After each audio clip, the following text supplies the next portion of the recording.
Nacho Libre is a 2006 sports comedy drama film directed by American filmmaker Jared Hess. In 2002, while attending Brigham Young University, Hess directed a short film titled Peluca. Originally a school project, Peluca ended up serving as a prototype to Hess's 2004 box office hit, Napoleon Dynamite. Jared Hess wrote the screenplay alongside his wife and filmmaking partner Jerusha Hess, basing the story around their experiences growing up in rural Idaho.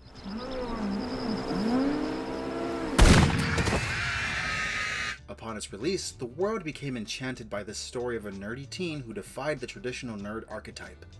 Lead actor Jon Heder believes audiences were able to relate to the awkwardness of adolescence that is personified through a character like Napoleon. The film garnered massive runaway success, leaving its unique imprint on pop culture. Through the success of Napoleon, the Hesses entered a partnership with Paramount Pictures and Nickelodeon Movies. For their next project, Jared Hess drew inspiration from the life of Sergio Gutierrez Benitez, aka Fray Tormenta, or Brother Storm in English. Sergio Gutierrez was born into poverty and spent years under the influence of drug and alcohol addiction. He decided to become sober and joined the priesthood. Gutierrez Benitez studied in Rome and then Spain, and for a while he even taught philosophy and history at Roman Catholic universities in Mexico. He founded an orphanage, which has sheltered around 3,000 children over the span of 40 years. In dire need of money, the father decided to moonlight as a masked luchador, using what little he earned to support the children. Fray Tormenta had long been inspired by the 1963 Mexican film El Señor Tormenta, about a priest who begins a secret lucha libre career to raise money to support his orphanage. Sounds familiar, doesn't it? El Señor Tormenta was part of a wave of Mexican luchador films that peaked during the mid-60s to early 70s. These films were usually low budget, produced quickly, and included action sequences choreographed and performed by the stars themselves, without the aid of stunt doubles. One of the most iconic of all luchador film stars was El Santo. Santo was the alter ego of Rodolfo Guzman. He appeared in at least 52 movies between 1958 and 1982, and never removed his mask. Neither his fans nor his collaborators knew what he looked like. His appearance remained largely a mystery until over a year after his retirement. El Santo was a guest on the Mexican television program Contrapunto and pulled his mask up just enough to reveal his face, bidding a final goodbye to his fans. A week later, February 5th, 1984, Santo died of a heart attack. In accordance with his wishes, he was buried in his silver mask, in what is considered to be one of the biggest funerals in Mexican history. The filmmakers had a lot to live up to if they wanted to impress existing fans of lucha libre. Hess approached writer Mike White for assistance in writing the screenplay. White had recently formed a production company partnered with actor Jack Black, 2003's School of Rock being their most recent collaboration. With White on as a writer and Black cast in the lead role, the team began their casting call, starting in Mexico City and moving into Oaxaca, where the film was eventually shot. One advantage that assisted in production was that Jared Hess spoke fluent Spanish and was able to communicate directly with the cast and crew. No vemos su cinturón, entonces. ¿No lo ven? Sí. Bling. Bling.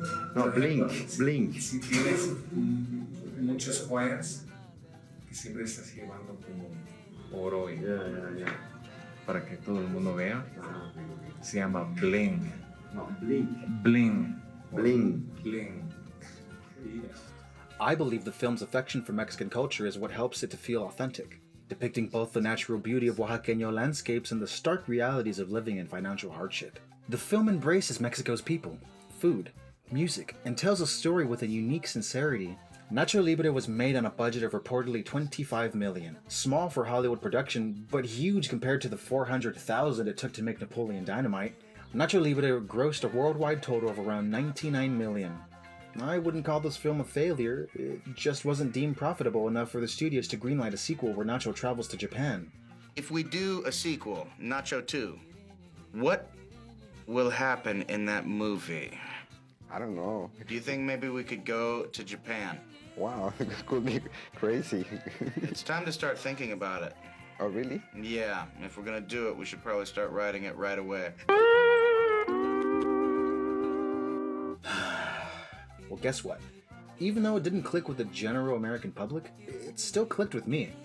So, yeah, I believe Nacho Libre is one of my all-time favorite movies. I mean, look how much I've talked about it up until this point. I don't know, maybe it's because I grew up in a region that's predominantly Mexican. But so many family members and nearly everyone I knew in school could quote this movie. We all have our favorite. I do get a lot of people saying, "Get that corn out of my face. Chancho, let me borrow some sweats." That's another good one. Spoilers for Nacho Libre lie up ahead, so if you want to catch up on some ancient history, or if you've never seen the movie at all, you should pause this video and take a look. Seriously, it's on Netflix. I'll wait here. You're getting a sneak peek into the acting process.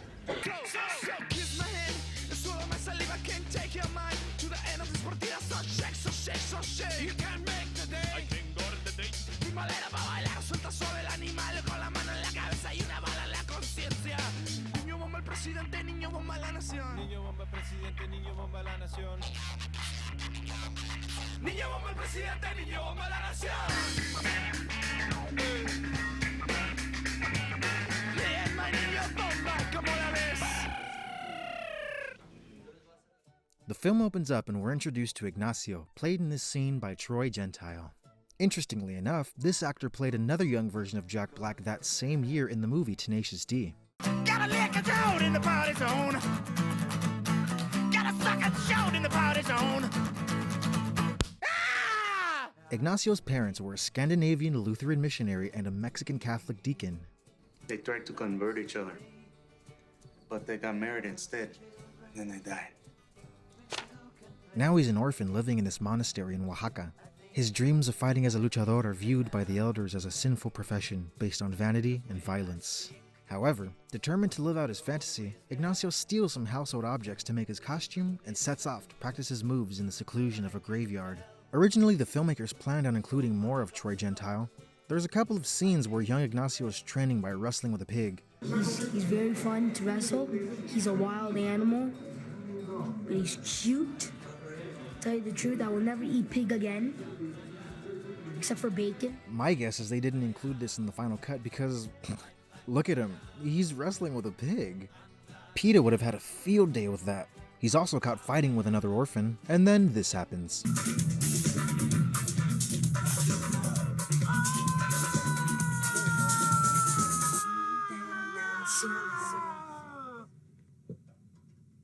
And cut. Ignacio is discovered resting on top of a gravestone in his lucha mask. He's then punished by being assigned to kitchen duty, and apparently it's a life sentence. Flash forward and we see Ignacio as an adult, handing out beans and day-old chips to a group of orphan boys. Because of the monastery's lack of resources, Ignacio was unable to cook anything worth enjoying. Chancho, played by American actor Darius Rose, really looks up to Ignacio and kinda follows him around wherever he goes. Imagine one day living as Chancho. Your name means pig in Spanish. You spend most of your time here, and the adults that supervise you are all pretty much like this. Orphans, smile and be happy. Ignacio, on the other hand, knows all too well what it's like to be a lonely and repressed orphan. He's even still a bit of a kid himself. He's doing his best, but they don't all have too much to work with. The kids probably all wear hand-me-down clothes. Ignacio tries to stay positive for them. However, Ignacio was completely oblivious to the influence he has on them. He's got his own internal struggles going on. Guillermo, played by Richard Montoya, co-founder of the Chicano comedian troupe Culture Clash, introduces our next character in her surreal 14-second pan-in. Sister Encarnacion, played by Mexican telenovela actress Ana de la Reguera, is a newcomer to the monastery. She hails from a convent with a long Mexican name, and from the moment she steps into the room, both men are smitten with her. Later, Ignacio invites Encarnacion over for a toast meeting. But before she can answer, Guillermo smacks Ignacio and calls him Whitey in Spanish. He sends Ignacio away so he can be alone with his sister, and Ignacio, unable to protest, simply huffs away and sets off to do his duty. Before we progress any further, I'd just like to say Jack Black is at his best in this movie. He's so passionate and energetic. It's a joy to watch.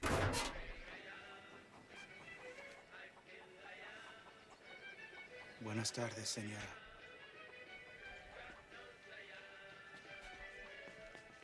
Where is he? Ignacio's just a clumsy doofus, trying his best to be cool. Ain't we all, though? Later, he travels into the city to pick up donated chips, which are left out for the orphans each night. He's attacked by a vagabond named Steven, played by Mexican theater actor Hector Jimenez. Muy cómodo y me hizo sentir confortable trabajando a su lado. A veces todavía despierto y no puedo creer que esté trabajando con él. Steven overpowers and outsmarts Ignacio. He then parkours away with the orphan chips while Ignacio is left on the ground, defeated and ashamed.